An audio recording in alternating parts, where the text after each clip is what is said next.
لاؤ کوئی ایسا فرد جس نے عملی طور پر صدیق اکبر کی مثال پیش کی ہو۔ اسلام کی پہلی جنگ ہے، نام ہے جنگ بدر۔ طرفہ تماشا یہ تھا، کم نصیبی یہ تھی کہ آپ کے سگے بیٹے حضرت عبد الرحمن ابن ابی بکر، ابھی دولت ایمان نہیں ملی تھی ان کو، یعنی ابھی وہ مسلمان نہیں ہوئے تھے۔ صدیق اکبر کے سگے بیٹے، آپ لوگ سمجھ رہے ہیں نا میری بات؟ مفتی بشارت صاحب نے بتایا تھا اور کہ الفاظ بہت آسان چنیے گا، تو میں نے کہا حضرت پورے ہندوستان کا یہی تقاضا ہے،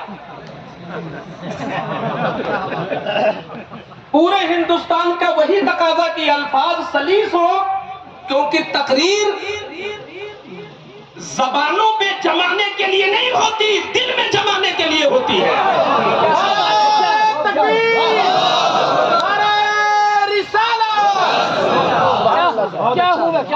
حضور کے عشق کی بات کر رہے ہیں، توجہ ادھر ادھر نہ جائے، ذکر مصطفیٰ میں دل نہ لگے تو صدیق اکبر کہتے ہیں اس مسلمان کو اپنے ایمان کی جانچ کروانا چاہیے۔ پیٹ میں درد ہو تو الٹرا ساؤنڈ کراؤ، اب محفل رسول میں دل نہ لگے تو بھی جانچ کراؤ اپنے ایمان کی۔ ایمان کی جانچ دل سب کا لگنا چاہیے، کسی اور ارے لیلا اور مجنو کی محبت اور شیری اور فرحات کی محبت نہیں ہو رہی ہے، جس کی محبت تمہارے ایمان کی جان ہے، جن کی محبت تمہیں دنیا میں بھی کام آئے گی، قبر میں بھی کام آئے گی، حشر میں بھی کام آئے گی، پل صراط میں بھی کام آئے گی، جنت میں بھی کام آئے گی۔ آج ان کی محبت کا نشہ میں پلانا چاہتا ہوں۔ صدیق اکبر کا سگا بیٹا ابھی مسلمان نہیں ہوا، ابو جہل پوری پلاننگ کے ساتھ 1000 لایا تھا، اور سرکار کے جو جانثار تھے وہ بغیر پلاننگ کے یوں ہی بدر کے میدان میں 313 اکٹھا ہوئے۔ اس ایمانی لڑائی میں ابو بکر کا سگا بیٹا ابو عبد الرحمن یہ ابو جہل کی طرف سے تھا، ابھی ایمان نہیں لائے تھے۔ جب جنگ شباب پر ہوئی، جوان ہوئی جب لڑائی، تو اتفاق کہیے سوئے اتفاق کہ صدیق اکبر کی گردن پر ان کے سگے بیٹے کی تلوار آ کے رک گئی۔ دیکھیے گزرا ان کا ایمان، اور دیکھیے کہ مصطفیٰ کی کیسی محبت ان کی زبان پر نہیں، نس نس میں تھی، بوند بوند میں تھی، قطرے قطرے میں تھی، بال بال میں محبت رسول تھی۔ بیٹے نے دیکھا کہ میرے باپ ہیں، ارے مسلک کچھ بھی ہو ہے تو باپ، اٹھا لیا تلوار، چھوڑ دیا اپنے باپ کو باپ سمجھ کر۔ جب کچھ دنوں کے بعد وہ بھی غلام ہو گئے، مصطفیٰ کے ایمان لے آئے، تو ایک دن ان کو وہ نقشہ یاد آ گیا بدر کا، تو باپ کو دیکھا کہ موڈ اچھا ہے تو عرض کرنے لگے، حضور ابو جان آپ کو یاد ہے بدر کا واقعہ؟ فرماتے ہیں کیا؟ تو وہ کہتے ہیں کہ میری تلوار آپ کی گردن پر پہنچ چکی تھی، کوئی بچانے والا نہیں تھا، میں نے باپ سمجھ کر چھوڑا تھا۔ صدیق اکبر دنیا کے کسی ہیرو کے دیوانے نہیں تھے، وہ رسول کونین کے دیوانے تھے۔ آپ کی رگوں میں جو رسول اللہ کے عشق کا سمندر موجزن تھا، اس میں طغیانی آئی اور بستر سے اٹھ کے کھڑے ہو گئے۔ رسول کے عشق کے نشہ میں فرماتے عبد الرحمن کیا کہا؟ تو نے باپ سمجھ کر مجھے چھوڑا تھا؟ سن لے، میری محبت کا مقام وہ ہے کہ اگر میری تلوار کہیں تیری گردن پہ پہنچی ہوتی اور میں پہچان لیتا کہ تو میرا بیٹا ہے، تو اتنی جلدی کرتا، بہت جلدی کر کے تیری گردن اڑا دیتا، اس لیے کہ اس وقت تک تو میرے رسول کا امتی نہیں بنا تھا، میرے رسول اللہ کا تو غلام نہیں بنا تھا۔ میں تیری گردن کاٹ کر دنیا کو یہ سبق پڑھا دیتا کہ ابو بکر ایسا غلام ہے جو نبی کی محبت میں بیٹے کو بھی قربان کرتا ہے۔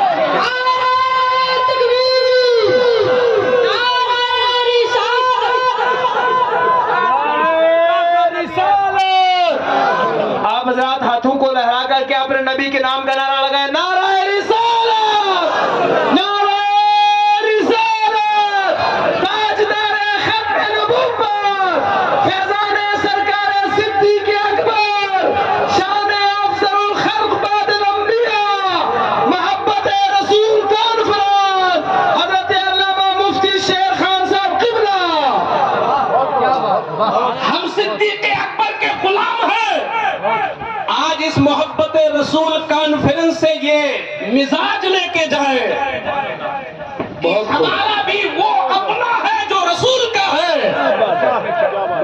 ہمارا معیار یہی ہونا چاہیے کہ ہم جانچیں یہ میرے رسول کا ہے کہ نہیں ہے۔ بے شک بے شک، کیا بات ہے، صدیقی مزاج نے یہی ہمیں پیغام دیا ہے۔ کیا بات ہے، کیا بات۔ اگر انہوں نے اپنے بیٹے کو چھوڑنا پسند کیا تو رشتے ایمان ہے نا۔ اصل رشتہ ہمارا ایمان کا ہے۔ پوری زندگی آقا سے محبت کرتے رہے، کیا بات۔ ہجرت پڑھو تو آنکھوں میں آنسو آ جائے، غار ثور کی تصویر کھینچو تو دل کانپ اٹھے۔ کیا شان تھی ان کی محبت کی، کیسی دیوانگی تھی۔ لیکن جب آخری وقت آیا تب تو اور مزاج کچھ ایسا تھا۔ جب آخری وقت آیا تو اپنی سگی بیٹی عائشہ صدیقہ کو بلایا، توجہ سے سنیں، اور جو لوگ آپ کے بھائی پہچان کے ان کو بیٹھا لیں کہ ذرا نشہ تو لے لو۔ یہاں وہ نشہ بٹتا ہے جو بلال حبشی میں نشہ تھا۔ اس نشہ کو لینے کے لیے سال بھر کا انتظار کرنا ہوگا، اور محبت رسول کے اراکین کا یہی مقصد و مدعا بھی ہے کہ جو ہمارے ایمان کی جان ہے اس محبت کو نشہ پلایا جائے تو ان کو یہ نشہ رہے گا تو مسلک اعلیٰ حضرت خود ہی آپ کے ہاتھ میں رہے گا، یہ نشہ رہے۔ صدیق اکبر کا جب آخری وقت آیا تو اپنی بیٹی سے فرمایا، یا عائشہ، پیاری عائشہ یہ بتاؤ رسول اللہ کا وصال کس دن ہوا؟ خود جانتے ہیں مگر بیٹی سے پوچھ کر کچھ کہنا چاہتے ہیں۔ ارے کیوں نہیں معلوم ہوگا جو حضور کے وصال کے موقع پر جس کی شان کیا رہی ہو، جس کا کردار کیا رہا ہو، وہ پوچھتے ہیں کس دن انتقال ہوا تھا حضور کا؟ تو عرض کرتی ہیں توفی رسول اللہ صلی اللہ علیہ وسلم یوم الاثنین وعلیہ ثلاثۃ اسواد بیس۔ ابو جان، پیارے آقا کا وصال پیر کو ہوا، سوموار کو، اور جب قبر شریف میں لٹائے گئے تو جسم پر 3 کپڑا تھا، تینوں کا رنگ سفید تھا۔ یہ بیٹی نے کہا تو اب جواب ذرا دیکھو۔ ہاتھ اٹھاتے میرے مولا، تجھ سے تیری بارگاہ میں التجا یہ ہے کہ اس غلام کو پیر ہی کے دن بلا تاکہ یہ ادا بھی نہ چھوٹنے پائے، پیر ہی کے دن بلا لے۔ اور عائشہ کہہ دو گھر والوں سے سب سے کہ کچھ کریں یا نہ کریں مگر 3 کپڑا حضور کے مطابق ضرور مجھے دے دیں۔ بیٹی نے کہا کیوں؟ ذرا محبت کا معیار دیکھو۔ کہتے اس لیے کہ تاکہ جب حضور قبر میں تشریف لائے تیسرے سوال پر تو غلام کے بدن پر اپنی سنت دیکھ لیں تو خوش ہو جائیں، اور حضور خوش ہو جائیں گے تو بیڑا پار ہو جائے گا۔ میں اسی جملے کی وضاحت آج ان غلاموں کے سامنے کرنا چاہتا ہوں۔ صدیق نے کیا کہا بیٹی سے؟ حضور خوش ہو جائیں گے تو بیڑا پار ہو جائے گا۔ سنت کے مطابق کپڑا دے دو، حضور خوش ہو جائیں گے تو بیڑا پار ہو جائے گا۔ یہ کون کہہ رہا ہے؟ جس نے حضور کی موجودگی میں امامت کی ہے۔ ہم اپنی چند نمازوں پر پھولے نہیں سماتے، اس نمازی کی شان دیکھو جن کی ابتدا میں حضور نے نماز پڑھ کر ان کو امامت کا شرف دیا ہے۔ وہ نمازی بول رہے کہ حضور خوش ہو جائیں گے تو بیڑا پار ہو جائے گا۔ قسم اللہ کی ابو بکر کے ایمان کا حال یہ ہے کہ خود عمر فاروق روایت کرتے ہیں کہ اگر پوری دنیا کے لوگوں کے ایمان کو وزن کیا جائے ابو بکر کے ایمان سے تو ابو بکر کے ایمان کا پلہ ہی بھاری ہوگا۔ ایسا آدمی کیا کہہ رہا؟ حضور خوش ہو گئے تو بیڑا پار ہو جائے گا۔ ہم آپ نے بھی کوئی تیاری کی ہے وہاں کی؟ ہم نے بھی کوئی خوش کرنے کا پلان بنایا؟ ارے